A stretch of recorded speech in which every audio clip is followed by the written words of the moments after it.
What's up, everyone? Welcome back to another episode of the Fantasy Fellowshow. I'm doing a doubleheader tonight. We just got done with the basketball show. Now we're doing the Tuesday night waiver wire show for football. So get your questions in there. I'm going to kind of just go over some of the news and the notes. Nothing really too crazy came out today as I'm looking at some of the notes. The Packers are working out Kerryon Johnson at running back.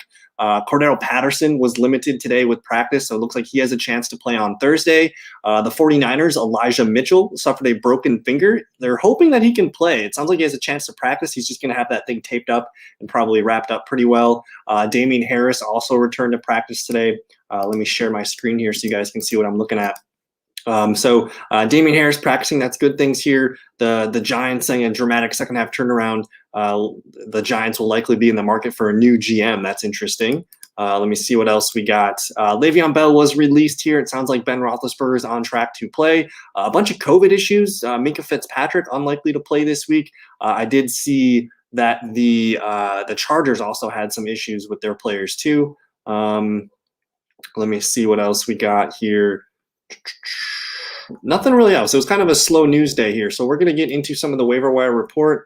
And yeah, man, my team, that was the worst team I've ever probably rostered, or the lowest points I've scored in a Superflex format. So I'm pretty embarrassed with that score. It was not my best day in fantasy for that team for sure. But for fantasy waiver wire this week, we have a bunch of injuries here that we're watching. I'll kind of read the news here. Kyler Murray is going to be questionable with that the ankle injury. Baker Mayfield did hyperextend his knee. It's kind of bruised. He's got a really juicy matchup against the Lions this week. So if he plays, I'm kind of interested there. Zach Wilson, it sounds like he's on track to maybe play. It might be another week of Mike White, maybe Joe Flacco. I still think we're waiting to see what's on with the Jets quarterback, what's going on in Septimus. Hope you're having a good evening here. Aaron Jones, the good news on Aaron Jones, I think, only 1 to 2 weeks that he's going to miss. So they play the Vikings this week, then they play the Rams, and then they have their bye. You're going to get Aaron Jones back for week 14. I feel pretty good about that. Cornell Patterson, again, he's got the ankle sprain. It didn't seem too serious on Sunday when he sprained it. It looked like he could have went back in. They were just like, we're down 28 points. Like, who cares? So we'll see. He did practice today. Tomorrow we'll get some news on him, hopefully. But I don't know. He's 50-50 to play at the moment. Alvin Kamara, we're going to be seeing tomorrow. If Kamara doesn't practice tomorrow, I'll be a little bit worried. If he gets a limited in Wednesday, we should be feeling good. Sounds like Saquon Barkley is going to be on track to play with his ankle injury, fresh coming off the bye. Clyde Edwards-Helaire has a chance to play week 11. Chris Carson, it sounded kind of negative what I read from Chris Carson, and I don't know if he's going to play in this one. Miles Sanders, I have him listed as doubtful, but again, there's an outside chance he gets activated this week. Kareem Hunt, I just threw him on here because he's returning week 14. If you guys want to throw in some low trade offers and see if that team needs a running back or anything for Kareem Hunt right now. DeAndre Hopkins.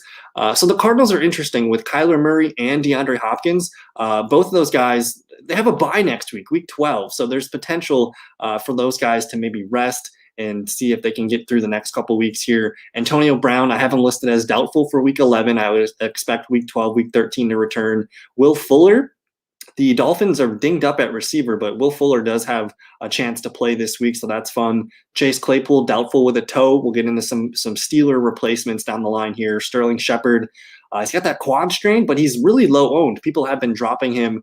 He's doubtful for this week, but man, he could be a player that helps you in PPR down the stretch. Julio Jones, of course, IR, hamstring, and then some tight ends here. Rob Gronkowski, questionable for week 11. I'd probably bank on him not playing. Logan Thomas, we'll see if he can go. Dallas Goedert, got to get through concussion protocols.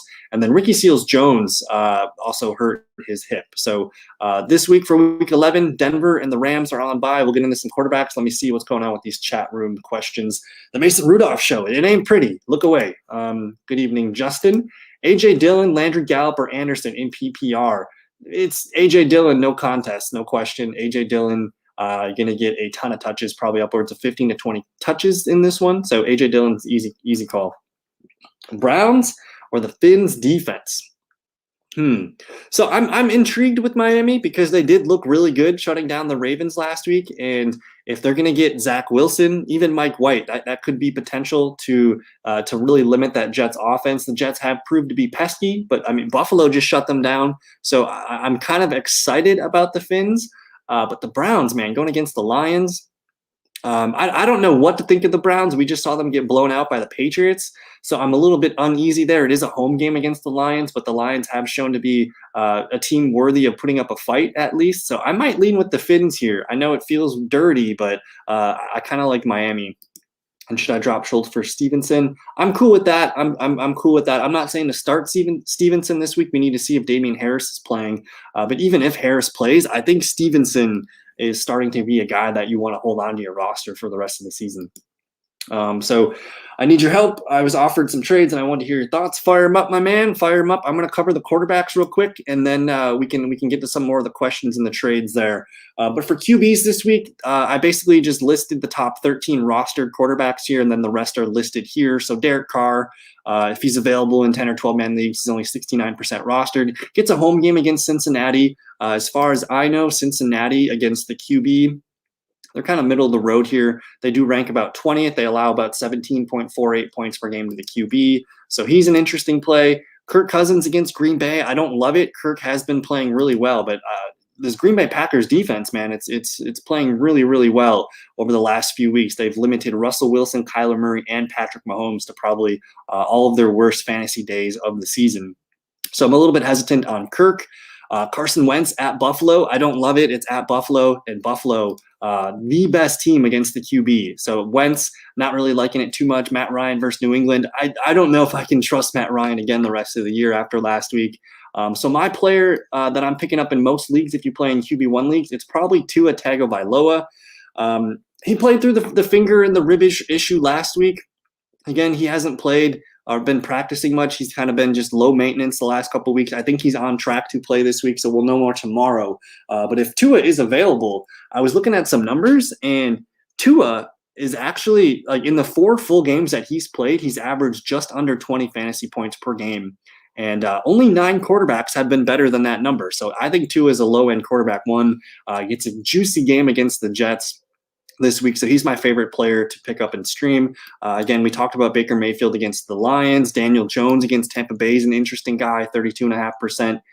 No Teddy this week on bye. Trevor Lawrence. Maybe Lawrence is fun against the 49ers. I'd be curious to see what Aiden thinks about his Jacksonville Jaguars. But against the quarterback, the Niners, allowing 19.47 points here. They have allowed 4 rushing touchdowns to QBs and not too many turnovers. We saw Matt Stafford dump them some interceptions last night, but could be a nice bounce back game for the Jags. Justin Fields against the Ravens, under 20% owned. He's kind of starting to figure it out. The offense looked really good in that second half against Pittsburgh.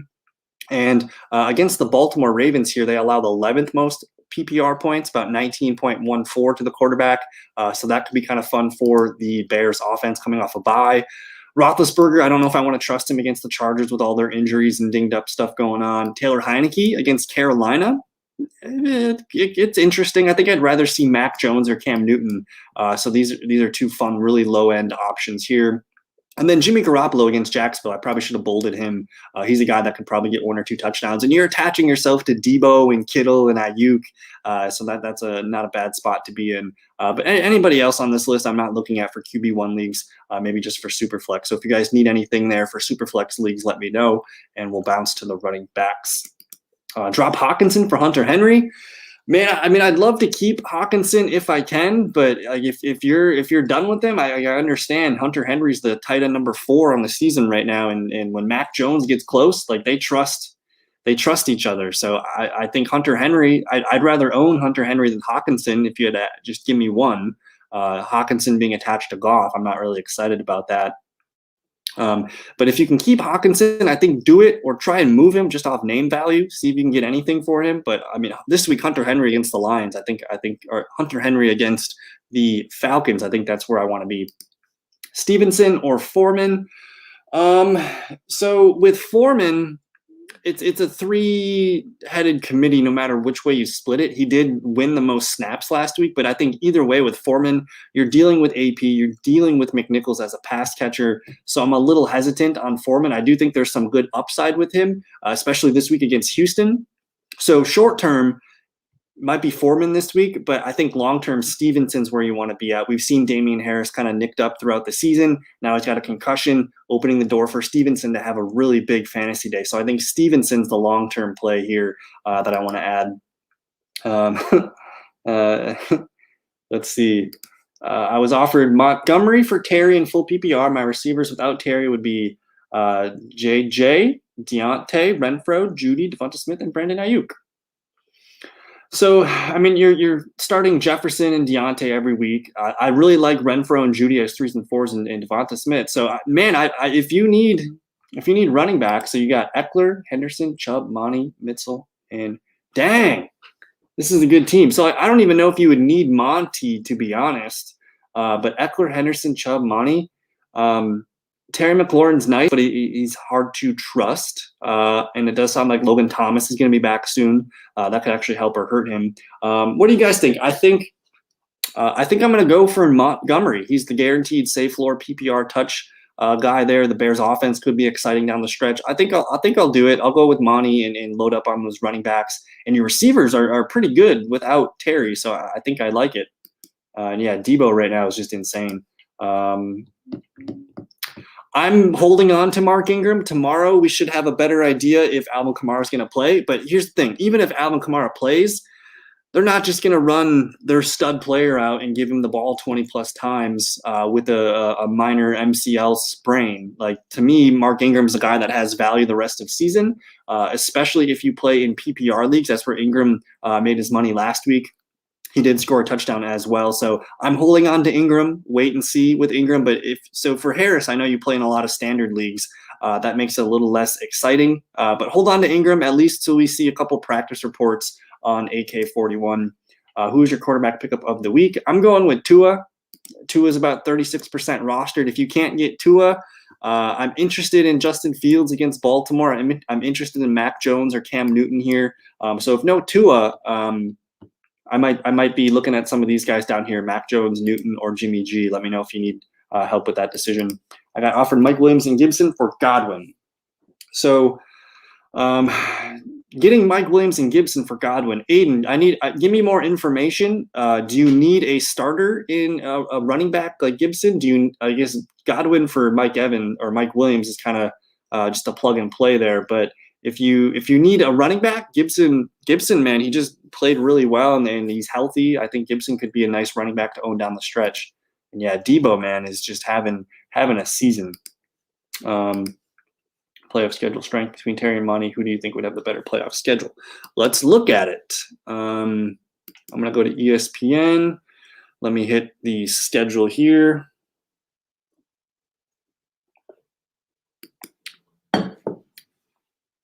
So the playoff schedule playoffs start week 15. So Chicago is going to play Minnesota. I'm not scared of that matchup. That should be a fun Chicago game script. The football team is going to get Philly.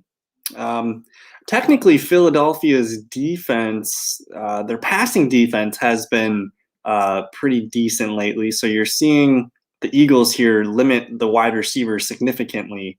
So that makes me a little bit nervous there. And if I'm correct, I do believe they play them again week 17. So far, advantage Bears for week 15. For week 16, okay, this is fun. This is Christmas week. You're going to see Washington play where does Washington play? Why can't I read right now? Washington plays Dallas. I'm not super scared of that matchup for Terry. And then Chicago. Why can't I read? Chicago against Seattle. That's one of the best rushing matchups. So far, it's 2 for 2 towards Montgomery. And then week 17. Chicago versus New York, I'm not scared of that. And then Washington versus Philadelphia again.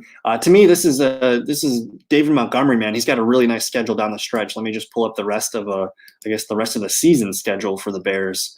You're going to see Baltimore again. I'm not too scared about Baltimore. If we look at the fantasy points allowed against Baltimore, they're one of the worst defenses right now. They allow quarterback, running back, and tight end points. So Baltimore, you can beat the Ravens. Don't be afraid to play players against Baltimore. Detroit, Arizona, Green Bay, Minnesota, Seattle, New York. I like the schedule for Monty, so go with. I think I'm cool with it.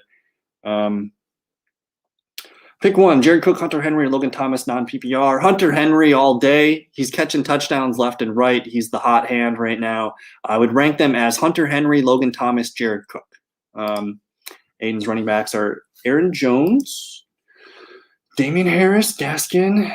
My receivers are Metcalf, Landry, Bateman, Agnew, and I use Muth as a flex. So you need wide receiver help. So you could potentially flex. You're going to start Jones and Kamara when they're healthy. But this week you're hoping to use Harris and maybe Kamara. I think this does make sense for you. Godwin's such a good player. He's playing at an elite level. If you can stomach the Mike Williams up and downs, I think there's going to be more ups in his future. But plugging in Gibson as a flex, it feels better than some of these options here. I think your best receivers are Metcalf and Bateman. Landry and Agnew are kind of less exciting. So I think it helps your team. Mike Williams, we just need him to start booming. Let me read some of these running back numbers now for you guys. So at the top of my running back list, again, these are running backs less than 70% rostered. Mark Ingram needs to be rostered if he's available. I mean, I don't care if Alvin Kamara comes back. I think I'm going to be starting him in PPR leagues anyways for that, 8 to 9, 10-point floor. Looking at Kenyon Drake, Cincinnati this week, Devin Singletary against Indianapolis. I don't like that matchup.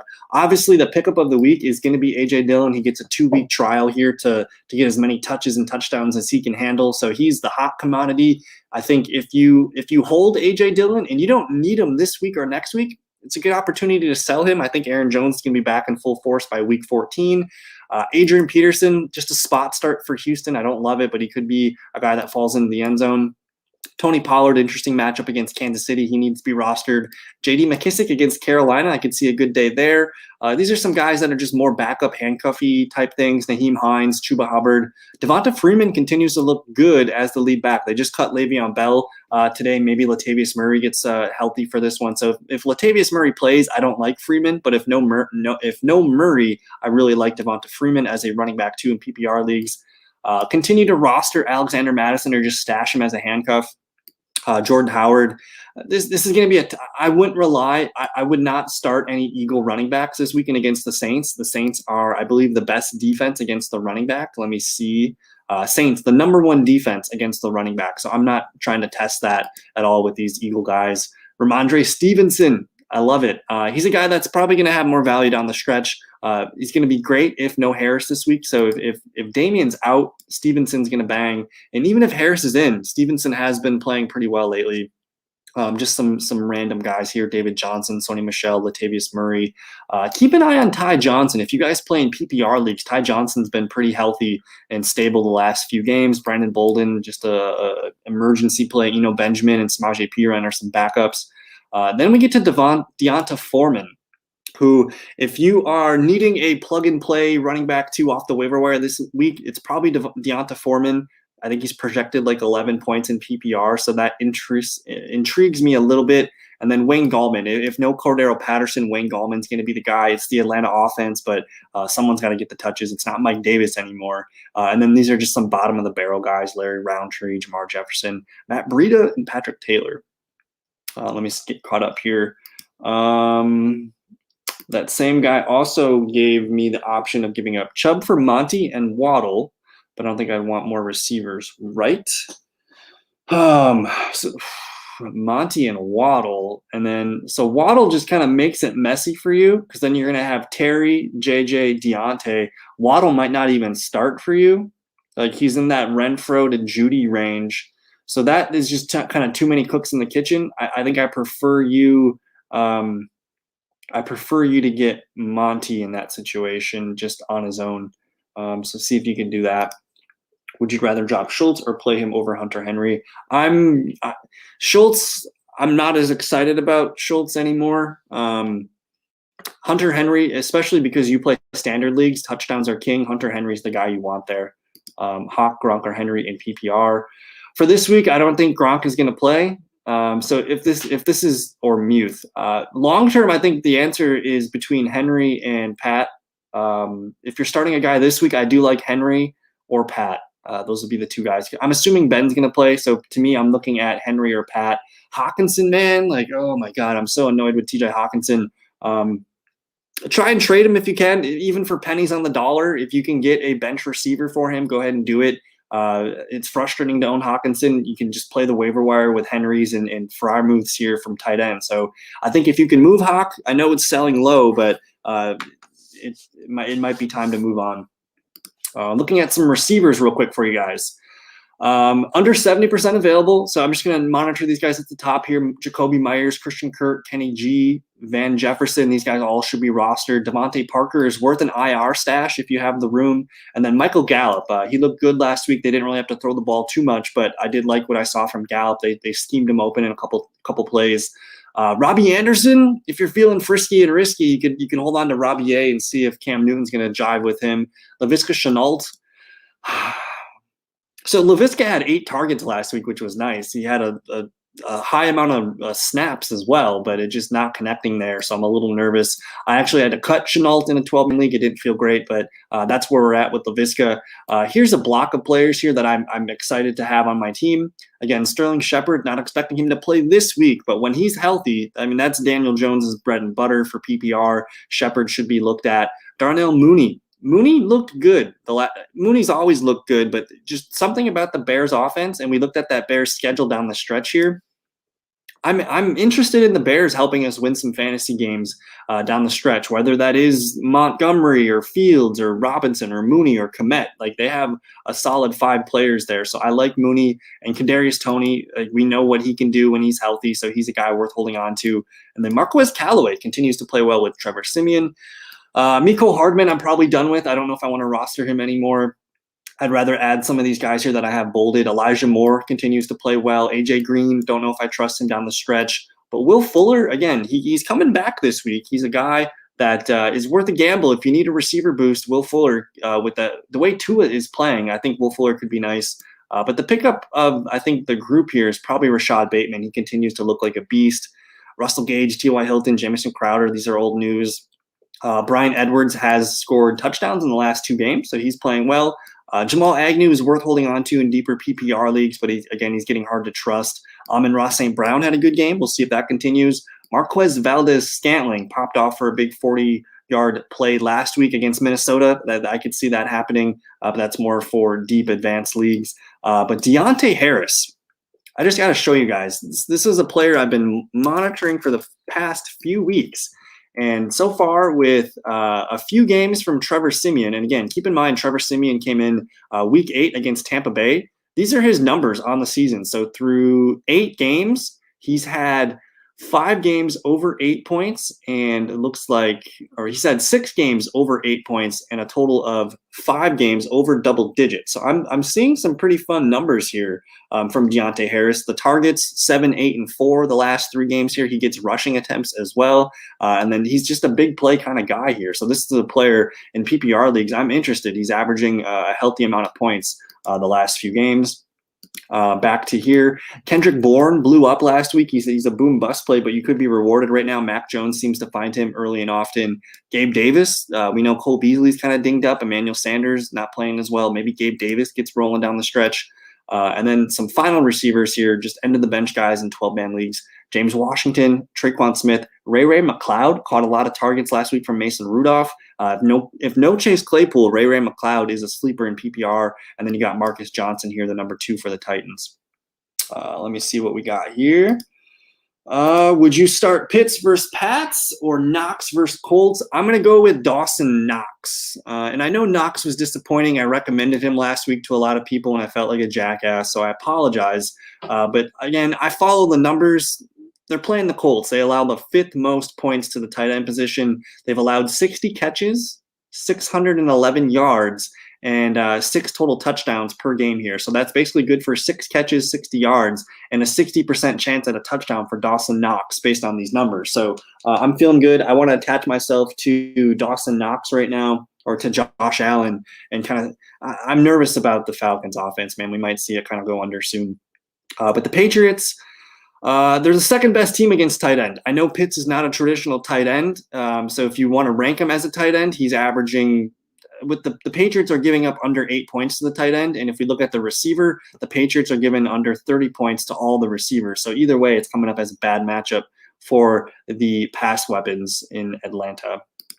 And I do not think Chris Carson plays this week.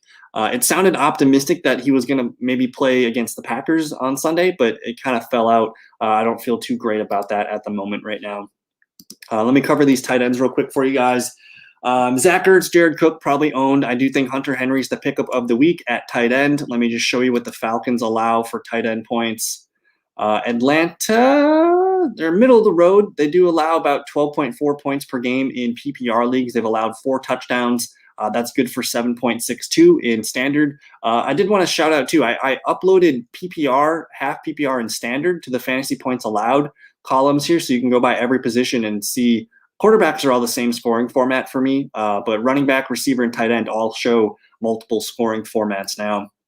Logan Thomas is going to probably return this week from the IR. I like him as a sleeper. Pat Freiermuth needs to be added. Tyler Conklin, tough matchup against Green Bay this week. But Dan Arnold's been he's been playing really good football. And to be honest, if I'm going to start any Jaguar not named James Robinson, I'm starting Dan Arnold. You look at what he's done since becoming a Jag, especially the last 3 games. In PPR leagues, you see 10 targets, 7 targets, 7 targets, 4 or 5 catches on the worst here, and over 60 yards in 3 straight games. So I do like Dan Arnold quite a bit in PPR formats. You got Evan Ingram, and I know it's Evan. It's dirty. It's Evan Ingram, but if you look at what he was doing before the bye weeks, 3 straight games of double digits. I know the it's kind of sporadic. The yards are low, but back-to-back touchdowns.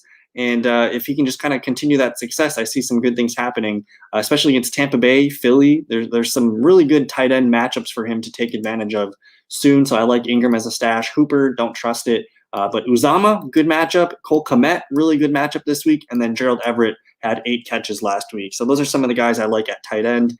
And then we'll finish up with the defenses here.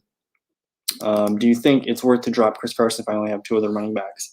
If I only have 2 other running backs, so are we dropping Chris Carson for another running back? Harris, who are your running backs that you're holding on to? I would need to feel really, really good about them. But again, Chris Carson, if he's been your number 3, you've been just fine without him, hopefully. So if you're looking to swap Carson out for another running back, I think that's worth it. But let me know who those other running backs are. And then I guess I'm looking at defenses real quick. The top owned defenses: Buffalo, Tampa Bay, Pittsburgh, Arizona, the Rams, Patriots, the Saints, the Ravens, the Colts, and the Cowboys. These are your top 10 owned defenses. So if you're looking to stream one, I do like the Browns versus Detroit. Miami, though, we were talking about it earlier with Justin's question. Miami at the Jets. I'm intrigued a little bit. They just looked way too good against Lamar Jackson. And if they're playing against Zach Wilson this weekend, I'm in. Otherwise, Panthers versus Washington, maybe. San Fran versus Jacksonville, maybe. Tennessee versus Houston, I'm a little bit more excited about. We just don't trust Houston at all. And then the Packers against Minnesota. The Packers are playing really, really well. But otherwise, it's Miami for me. Maybe the Titans, maybe the Packers, some of those teams. Do you think I could drop Christian Kirk? If I don't drop them, he will be my last wide receiver. I'm cool with dropping Christian Kirk. They have a bye next week. If he's your last receiver, that means you don't need him. Maybe you're better off hoarding some backup running backs and trying to hit on something like that. So I'm okay with dropping Kirk. If you need the room there to make another running back acquisition, go ahead and do that. But that's the waiver wire report for this week. If you guys got more questions, fire them up. Because I freed up my time earlier today, I did the basketball show, which means tomorrow night I'm completely free. So I'm probably going to hop on live tomorrow, and we'll kind of look at the practice reports from Wednesday and go over any injury news and stuff. So I'll go live tomorrow night, probably earlier, maybe 5:30, 6 o'clock, somewhere in that range, Central Time. And then, of course, Saturday or Thursday evening, we'll go live at our normal time for the Thursday night start sit column. So, but again, let me know if you guys have questions. It's early in the week. Good luck with your waiver wires this week. You can always check out thefantasyfellowship.com if you have questions, and always hit me up on TikTok, Twitter, comment on the YouTube. Let me know if you guys have questions. And let me see if we got one more from Harris here. Do you think I can drop Zach Moss for Miles Sanders? I would probably rather roster Zach Moss at this point. Sanders is interesting, but he's coming back into a backfield that likes Jordan Howard. They like Boston Scott. They like Kenneth Gainwell. To me, that's a lot of mouths to feed. I know with Zach Moss, he has kind of the similar thing with Devin Singletary and Matt Breida all of a sudden. But over the long term, Bill's offense is going to get more touchdowns, more opportunities. So I think especially because you play Harris, your leagues are usually standard or half PPR. I can't remember. Zach Moss is more valuable to me there because he gets more touchdown opportunities, and he does get touchdowns. I know it's hard to trust Zach Moss at the moment right now, but I could see myself. I'd probably rather have Zach Moss than Sanders at the moment. And I guess if you wanted to add Sanders, I mean, I'd try and trade him if you can get him. I'm nervous about the running game in Philly. I mean, they got 4 running backs with Sanders, so I think it's a little not exciting for me to roster. But anyways, that's going to do it for the Week 11 Waiver Wire Report. We'll see you guys tomorrow night. Quick live stream. Let me know if you guys have questions. Have a good rest of your night, and we'll see you later. Peace.